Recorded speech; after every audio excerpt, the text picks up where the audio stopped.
Tá, mas olha só, não são só as BDRs que existem, nós vamos ter que voltar nesse tema de BDR, respondendo uma série de dúvidas, por exemplo, paga dividendos, não paga dividendos, como é que funciona num bloqueio judicial, se algum juiz aqui deixa de bloquear tudo que eu tenho, minhas BDRs ficam travadas ou não, nós vamos ter que voltar nesse tema em seguida.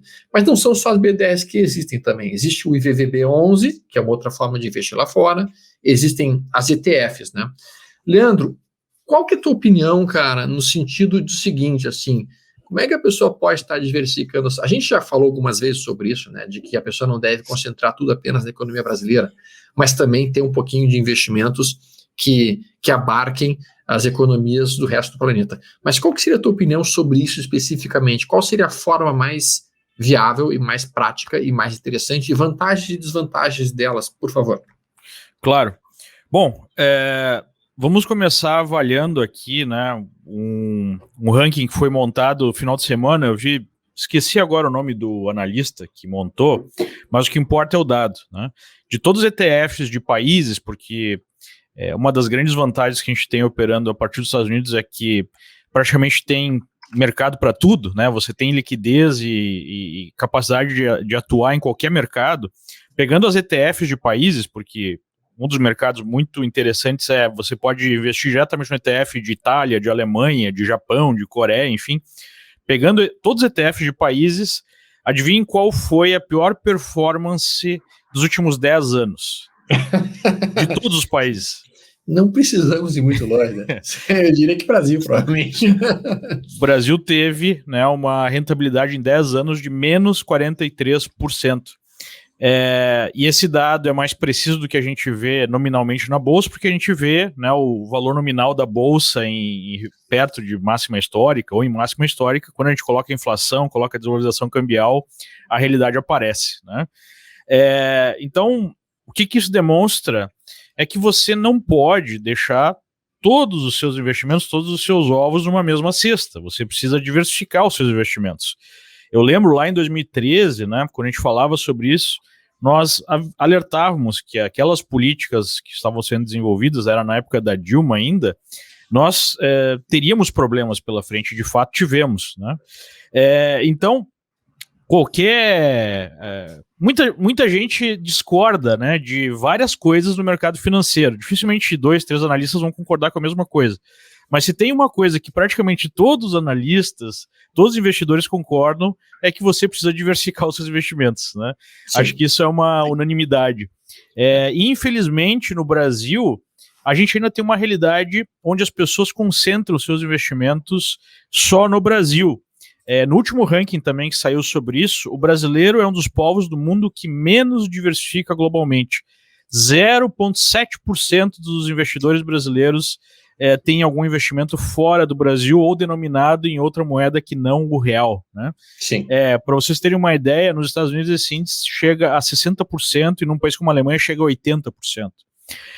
Então, urge, né, ao brasileiro mudar essa postura em relação aos seus investimentos.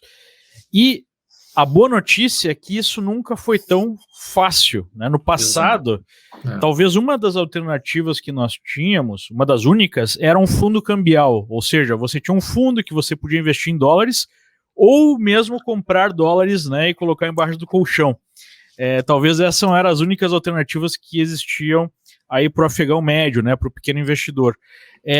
Com o passar do tempo, nós tivemos aí o aumento dessas alternativas. Vocês já falaram de algumas, né? Basicamente, continua existindo o fundo cambial, mas o fundo cambial, se você for para pensar, pode ser um instrumento aí especulativo, mas com a popularização dos mini índices, mini contratos de dólar, e com a possibilidade de investir em outras coisas, ele perde um pouco, né, o interesse, a não ser por uma questão tática e muito específica, já que sempre tem um custo, né? Você, na verdade, não está investindo nada, você está investindo só na moeda. Você não está investindo num ativo que gera renda, que gera crescimento e assim por diante. Mas, de qualquer forma, ainda existem os fundos cambiais. Aí você tem ETFs, né? O IVVB11, por exemplo, talvez seja o mais interessante, já que é o S&P 500 negociado na B3. Então é como se você tivesse investido nas 500 maiores empresas americanas numa única cota, né, de um único fundo que é negociado em bolsa. Você tem os BDRs que melhoraram muito, já que agora não são exclusivos de investidores qualificados e está ganhando liquidez, né? Você tem outros ETFs, você tem os fundos que são especializados, né, em investimentos no exterior, e você tem a possibilidade, talvez, também cada vez mais à mão, de você abrir uma conta no exterior e investir a partir do exterior, né?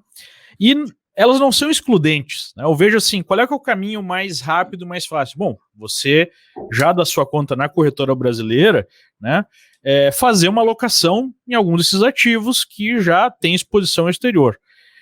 Mas um passo seguinte, um passo, né, um pouquinho mais avançado, talvez para quem tem um pouquinho mais de recursos, ou que tenha, né, uma postura mais de trading, mesmo que tenha recurso menor, seja investir a partir dos Estados Unidos mesmo, ou de algum outro grande hub, como Reino Unido, como Hong Kong, né, e assim por diante. Por quê? Né? Por que Estados Unidos? Por que a gente escolheu os Estados Unidos? Porque mais da metade de todo o dinheiro transacionado diariamente no mundo passa pelos mercados americanos, né? Basicamente, você tem 20 mil ações, mais de 5 mil ETFs, contratos futuros de 24 horas com liquidez infinita, né? Conforme você vai tendo uma atuação mais ágil, né, como um day trader, por exemplo, mesmo como um trader de mais curto prazo, você precisa de liquidez, né? Você precisa ter a capacidade de entrar e sair do mercado, mesmo com uma quantidade significativa de recursos, sem mexer o preço. E isso você vai conseguir no mercado mais maduro.